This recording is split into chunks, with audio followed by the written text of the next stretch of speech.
Rendez-vous santé de l'HFR, le podcast de l'hôpital fribourgeois.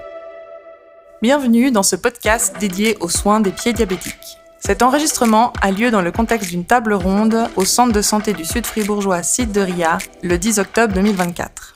Au centre de santé de Ria, des équipes pluridisciplinaires prennent en charge les maladies chroniques de la population du Sud fribourgeois. Le diabète a plusieurs incidences sur la santé des malades, dont le syndrome du pied diabétique. Cette complication sérieuse peut mener à l'amputation si elle n'est pas correctement prise en charge. Cette maladie affecte les nerfs, entraînant une diminution de sensibilité. Au niveau des pieds, elle empêche la perception des petites blessures ou anomalies qui finissent par s'aggraver et s'infecter. Le contrôle régulier, les soins et le chaussage adapté permettent de garder des pieds en bonne santé. Pour cette table ronde, nous aurons Mélanie Auberson, infirmière en podologie à Diabète Fribourg, qui parlera de la prévention et des soins de pied, ainsi que Stéphane Lotz, maître bottier orthopédiste à Orthoconcept, qui parlera du chaussage préventif et de la décharge lors des plaies. Dans cette première partie, vous entendrez Mélanie Auberson, infirmière en podologie à Diabète Fribourg, parler de prévention et soins des pieds. Bonsoir, alors j'ai le plaisir de vous présenter ce que fait Diabète Fribourg par rapport aux pieds diabétiques. Je suis infirmière en podologie depuis 8 ans et puis je suis actuellement en spécialisation pour préparer le diplôme d'experte fédérale en diabétologie. Donc je vois des pieds diabétiques à longueur de journée. Par rapport à Diabète Fribourg, donc la mission de Diabète Fribourg, c'est d'améliorer la qualité de vie des patients diabétiques. On va faire ça d'une manière préventive et interdisciplinaire. On propose plusieurs consultations. Il y a les consultations de diététique, de diabétologie et puis également des soins de podologie. Donc le rôle des infirmières en diabétologie, c'est d'accompagner de manière professionnelle et complète les patients.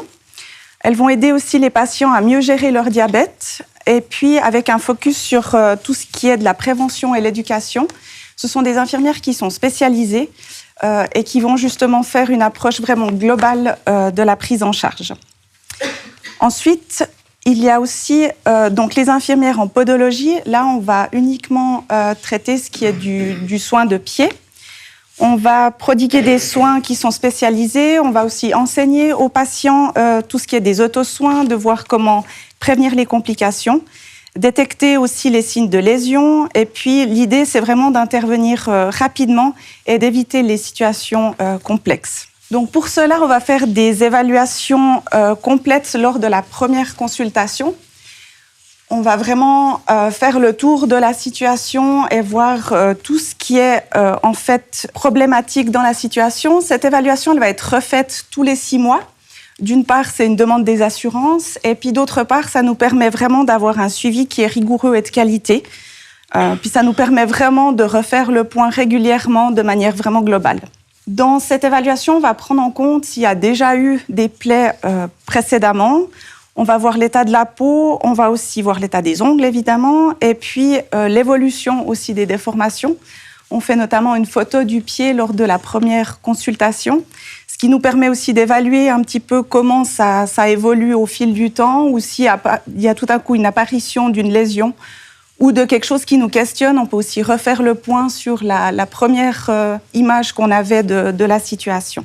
On va aussi faire les fameux tests de sensibilité. Donc, le diabète va malheureusement diminuer la sensibilité au niveau de la périphérie, donc des pieds, des mains. Mais le problème des pieds, c'est que s'il n'y a plus de sensibilité, la personne peut se blesser sans forcément s'en rendre compte.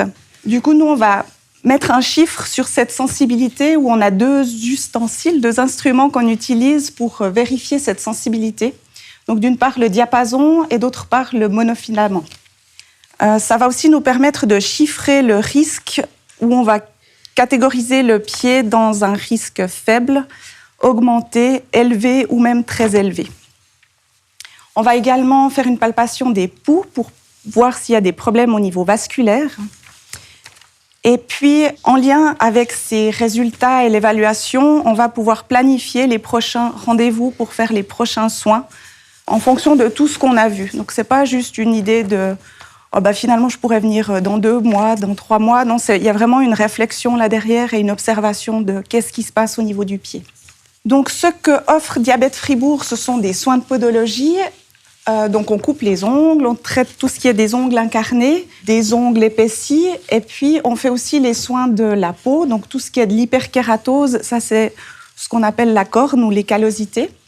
On va aussi traiter les crevasses, les macérations entre les orteils notamment, ou les mycoses. Donc, on est bien équipé à Diabète Fribourg. On a une lime hydroélectrique qui nous permet de vraiment faire des soins de qualité aussi. Et puis, on va aussi pouvoir orienter la personne chez un médecin spécialisé s'il y a besoin. Je pense notamment à tout ce qui est du problème de mycose des ongles ou de mycose de la peau. Donc, on va pouvoir aussi orienter pour éviter encore plus de complications.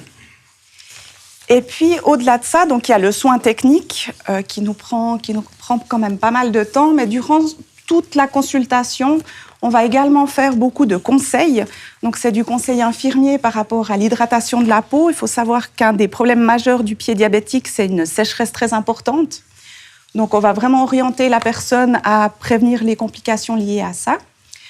Par rapport au chaussage, il y aura des informations bien plus précises par après, mais nous, ce qu'on essaye d'évaluer, c'est qu'il n'y ait pas des chaussures qui sont, par exemple, trouées, abîmées, avec des plis, avec des choses qui vont provoquer, en fait, des blessures.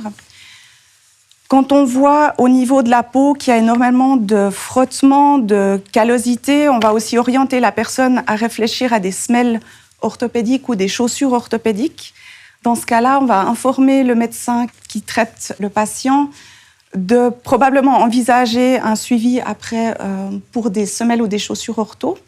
Tout ce qui est de la prévention des risques cutanés, ça c'est lié à toute la surveillance, à la désinfection de plaies, à vraiment d'éviter qu'il y ait une plaie qu'on ne voit pas parce qu'on ne la sent pas, mais qu'elle se complique. Donc là, vraiment, on va donner des conseils précis à la personne pour vraiment prévenir cela. Et puis, par rapport aux neuropathies, donc ça, c'est le problème de la sensibilité, on va vraiment éduquer le patient à se rendre compte déjà de ce que c'est, de ce que ça peut impliquer et comment surveiller les pieds. Donc, il faut vraiment pouvoir regarder les pieds tous les jours. C'est pour ça qu'on propose de le faire avec un miroir, par exemple, ou une personne si le patient a de l'entourage. Et aussi de mettre la main dans la chaussure pour pas qu'il y ait un corps étranger dans la chaussure et que la personne ne sentirait pas. Donc ça, c'est au niveau des conseils infirmiers qu'on peut transmettre à nos patients.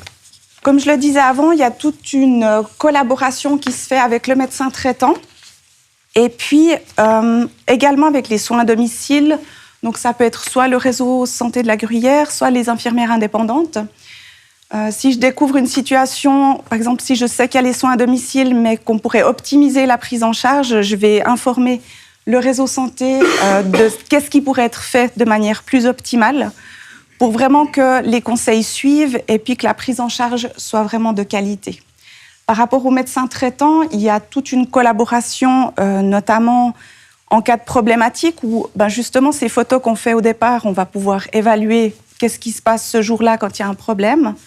On va en refaire. On peut envoyer directement au médecin traitant aussi une vision actuelle de qu'est-ce qui se passe, que faire par la suite. Et ça permet vraiment d'orienter les soins de façon assez immédiate pour des prises en charge, que ce soit des pansements, des surveillances ou les soins d'hygiène aussi, qui parfois sont manquants. Et puis c'est aussi là qu'on peut intervenir pour que le médecin puisse être au courant et fasse une prescription aux soins à domicile pour poursuivre. À chaque consultation, on va refaire le tour de la situation, on va ajuster les soins.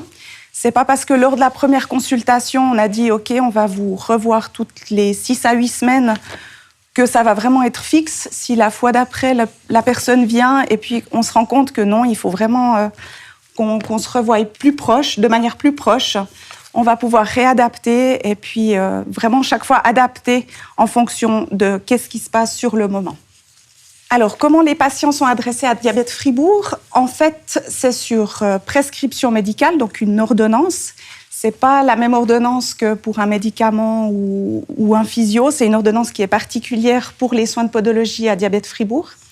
Cette ordonnance-là, elle est sur notre site internet, donc les médecins peuvent l'obtenir de cette manière-là.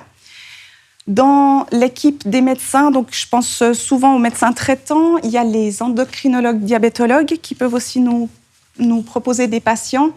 Et puis, ce qui arrive souvent avec le HFR, c'est que si une personne est hospitalisée, l'équipe soignante de l'étage peut aussi demander au médecin de faire une prescription. Faut juste savoir que la personne ne peut pas avoir les soins de Diabète Fribourg durant l'hospitalisation.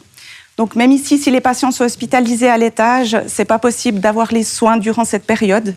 Mais une fois que la personne n'est plus hospitalisée, elle peut être suivie chez nous. Donc, nos soins infirmiers sont pris en charge par l'assurance maladie, d'où le besoin de l'ordonnance et le besoin aussi de refaire l'évaluation globale et un document tous les 6 mois qui sera envoyé au médecin pour validation et ensuite à l'assurance.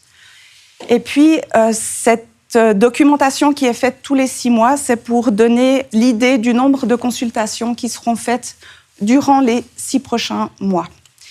Donc, la fréquence des soins pour des pieds qui sont très à risque ou s'il y a des ongles incarnés ou vraiment des problématiques assez importantes, là, on va les voir toutes les 5 à 6 semaines.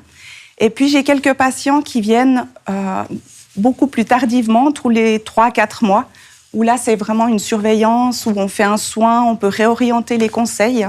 Donc, il y a vraiment cette marge. Je dirais que ça va entre 5 semaines à 4 mois, suivant la situation. On travaille de manière interdisciplinaire. Il faut savoir qu'à Diabète Fribourg, on n'a pas de médecin sous la main. Donc, en cas de complications, on va demander au médecin traitant l'autorisation de pouvoir consulter un spécialiste. On collabore notamment avec la consultation du pied diabétique du HFR. Et puis, cette approche multidisciplinaire, eh bien, elle est faite avec les spécialistes des traitements plaies et les orthopédistes.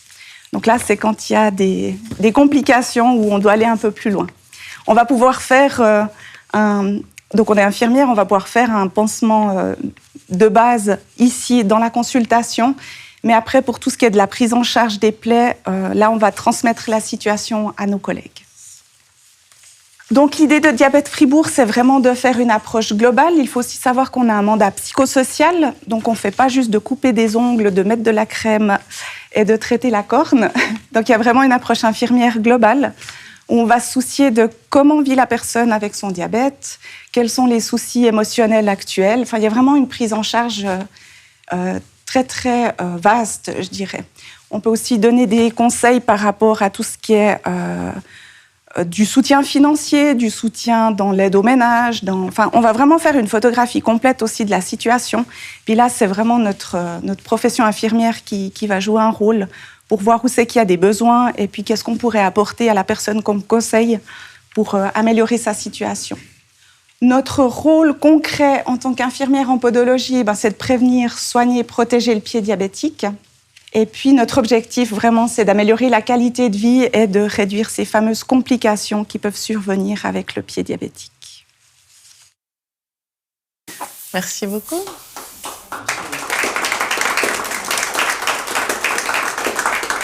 Est-ce qu'il y a des questions par rapport spécifiques à cette partie-là de la présentation ? Oui ? Merci. Alors, j'ai juste une question par rapport à la récurrence entre vos interventions et le fait que le patient va rentrer à domicile. Qui s'en occupe à la fin? C'est là un peu que souvent peuvent apparaître les problèmes. Je pense qu'il y a un laps de temps entre vos interventions. Et quoi, c'est les réseaux santé, c'est la famille. Comment c'est géré ça? Alors, on a des patients, même très âgés, ou qui ont beaucoup de problèmes de mobilité, qui se gèrent de manière complètement autonome. Après, on a souvent quand même des patients qui sont dans le réseau de santé sociale de la Gruyère. Donc, il y a des infirmières ou des aides à domicile qui viennent. Et puis, il y a quand même l'idée des proches aidants qui est assez importante pour plusieurs situations. Mais effectivement, il y a des patients où, par exemple, on sait qu'il y aurait besoin d'aide, mais là, ils ne veulent pas. Et puis, on se heurte à ce problème-là où le patient est seul une fois qu'il sort de chez nous. C'est le genre de patient qu'on va suivre à 5 semaines, par exemple, ou si on sait qu'il y a des problématiques de suivi entre-temps. On voit d'ailleurs que les autosoins ne sont pas faits, on va vraiment raccourcir la fréquence pour pouvoir les voir le plus proche possible. Ça veut dire que vous avez la capacité aussi à former les proches aidants?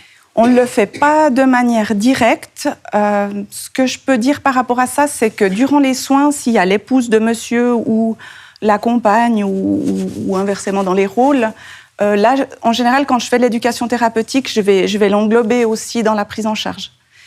Mais il y a des fois des gens qui veulent venir que seuls. C'est aussi un moment où ils peuvent beaucoup parler. Je crois que l'approche du pied développe aussi ça. Il y a vraiment un relationnel qui se développe assez rapidement. Et puis parfois, les gens veulent venir seuls aussi pour pouvoir avoir ce moment-là d'expression seule. Donc on n'arrive pas à maîtriser tout ce qui est de la prise en charge à domicile, ça c'est sûr. Rendez-vous santé de l'HFR. Ce podcast vous a été présenté par votre hôpital.